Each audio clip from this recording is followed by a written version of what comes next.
Telangana BJP కొత్త అధ్యక్షుడు ఎవరు? పార్టీ అధిష్టానం పాత వాళ్ళని ప్రేమిస్తుందా లేక కొత్త వాళ్లకు కన్నుగీడుతుందా? అసలు ఇప్పుడు పాత కొత్తలు ఉన్నాయా?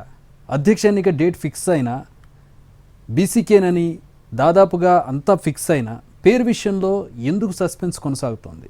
ఢిల్లీ పెద్దలు ఏ పేరుకు టిక్ పెట్టి ఉండొచ్చు? బీజేపీ తెలంగాణ అధ్యక్ష ఎన్నికకు ముహూర్తం ఖరారైంది. జూలై 1న పార్టీ అధ్యక్ష ఎన్నిక ప్రకటన ఉంటుంది. నెలల తరబడి పేరుకుపోయిన నైరాస్యం, క్యాడర్లో అసహనం, ఆశావహుల నిష్ఠూరాల్లాంటి వాటన్నిటికీ తెరపడబోతోంది. కొత్త అధ్యక్షుడు ఎవరన్న విషయంలో 2-3 రోజుల్లో క్లారిటీ వచ్చేస్తుంది. రాష్ట్ర పార్టీ పగ్గాలు ఎవరికి అప్పగించాలన్న విషయంలో కేంద్ర పెద్దలు కూడా ఒక అవగాహనకొచ్చినట్టు తెలుస్తోంది. ఇక్కడే ఓ కొత్త చర్చ మొదలైంది రాష్ట్ర పార్టీ వర్గాల్లో. ఢిల్లీ పెద్దోళ్లు ఎవరికి టికెట్ పెట్టుంటారు? పాతోళ్లకి పట్టం కట్టబోతున్నారా లేక కొత్త వాళ్ల మీద మక్కువ చూపిస్తారా అని తెగ మాట్లాడేసుకుంటున్నాయి రాష్ట్ర పార్టీ వర్గాలు. ఎవరయ్యే అవకాశం ఉందంటూ ఎవరికి వారు విశ్లేషణలు చేసేస్తున్నారు. పార్టీ బీసీ ఎజెండాతో ముందుకు వెళ్తున్నందున ఆ సామాజిక వర్గాల నుంచే కొత్త అధ్యక్షుడు ఉండడం ఖాయమని నమ్ముతున్నారంతా. అయితే ఆయా సామాజిక వర్గాల నుంచి ఎవరు ఉండొచ్చంటూ వాళ్ల ఈక్వేషన్స్ ప్రకారం ఒక్కో పేరు తెరపైకొస్తోంది. పార్టీలో మొదట్నుంచి ఉన్న పాత కాపులకే ఛాన్స్ ఇవ్వాలన్నది కొందరి డిమాండ్. పాత కొత్త అన్నది కాదు, వచ్చే ఎన్నికల్లో పార్టీని అధికారం దిశగా నడిపించే నాయకుడు కావాలన్నది ఇంకొందరి మాట. ఈ క్రమంలో పార్టీ సంస్థాగత ఎన్నికల జాతీయ రిటర్నింగ్ అధికారిగా ఉన్న లక్ష్మణ్ పేరు ప్రముఖంగా వినిపిస్తోంది. అయితే బాధ్యతలు తీసుకోవడానికి ఆయన ఎంతవరకు సుముఖంగా ఉన్నారన్న విషయంలో మాత్రం క్లారిటీ లేదు.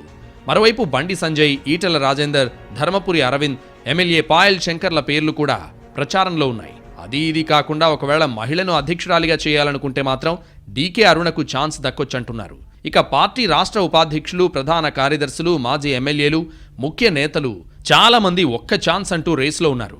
సిట్టింగ్ ఎమ్మెల్యేలకు, ఎంపీలకు కాకుండా తమకు ఇవ్వాలని అడుగుతున్నారట పార్టీ సీనియర్స్.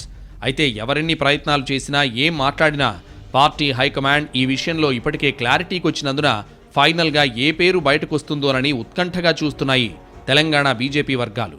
ఇక్కడే ఇంకో వాదన కూడా తెరమీదకొచ్చింది. పార్టీ అధ్యక్ష పదవిని కొత్త వాళ్ళకిస్తారా, పాత నేతలకా అన్నది ఇప్పుడసలు సబ్జెక్ట్ కాదని, ఒక నాయకుడు ఒకసారి బీజేపీ బీఫామ్ మీద ఎన్నికల్లో పోటీ చేశాక ఇక కొత్త పాత ఏంటని అడుగుతున్నారు చాలామంది నాయకులు. మరోవైపు బండి సంజయ్, ఈటెల రాజేందర్ పేర్ల విషయంలో కూడా గట్టి ప్రచారమే జరిగినా వాళ్ళిద్దరి విషయంలో కొన్ని సందేహాలు మాత్రం అలాగే ఉన్నాయంటున్నారు తెలంగాణ బీజేపీ నాయకులు. రేస్లో ఆశావహులు ఎక్కువ మంది ఉండడం, పార్టీ హైకమాండ్ నిర్ణయాలు ఊహించలేని విధంగా ఉంటుండడంతో ఒక అవగాహనకు రాలేకపోతున్నామని అంటున్నారు ఎక్కువ మంది నాయకులు. పరిస్థితి ఇంతకు ముందులా లేదు కదా, పార్టీలో ఒకరిద్దరే లేరు కదా, అలాంటప్పుడు ఈ మాత్రం సస్పెన్స్ ఉండడం సహజం అన్న అభిప్రాయం వ్యక్తమవుతోంది పార్టీ వర్గాల్లో.